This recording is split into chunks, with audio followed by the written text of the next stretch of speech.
my fellow mask collectors, monster lovers, and all you zombie, ghouly, horror, monster, cosplay, mask, Halloween costume lovers, or as they call us down at police headquarters, persons of interest.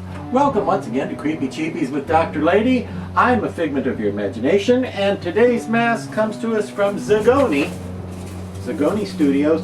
It's this youngster called the Slash Zombie. Slash or just slash or slash zombie. Now Slash Zombie here, as you can see, is a bloody mess. He's severely slashed, and if he's the type of zombie who can be deactivated once and for all by a blow to the head, clearly they haven't gone deep enough, because these head wounds haven't stopped him. He's got some pretty severe head wounds going on, but he's still coming at you, still ready to scare you. Now, let's take a closer look at Slash here. Now, some people believe that the Slash Zombie, which came out in, when was it? Was that 2017?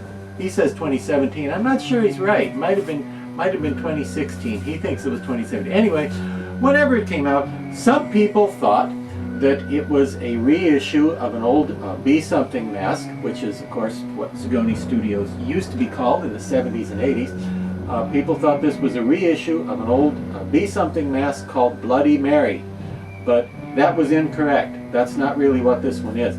You know, like I said, many people believe that, but hey, some people also believe the Earth is flat. And we know that it isn't, because how do we know that? Well, if the Earth really were flat, cats would have knocked everything off of it like this by this time. So we know it's not flat.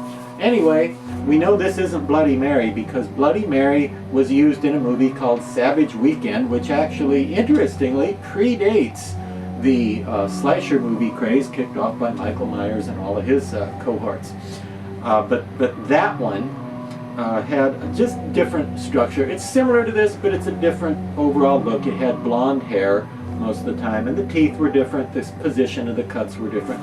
What this actually is a reissue of a mask from 1987, which at that time was called Gore-met. Get it? G-O-R-E-M-E-T. Gore-met. Now, the Gore-met version from the late 80s was very similar to this, except the hair, I don't know on all of them what the hair looked like, but at least on some of them, it was black hair. Some of them back then had black hair. Some of them may have the brown like this. I'm not sure. The other thing is the latex was a little thicker, a little sturdier back in the 80s than the new edition. And the other thing is, maybe it's my imagination, but I think the blood looks more real today. I think the blood on the new version looks more like real blood as far as being, you know, looking plausibly wet and sticky and so forth. The blood looks more natural and more believable to me on this version than on the old Gore-met from 1987. Another great mask sculpted for Be-Something and then Zagoni by the legendary B.Y. Bill Eastrom. And inside it says, bye-bye, meaning sculpted by B.Y. And that's why it says bye-bye. And now it's time for us to say bye-bye.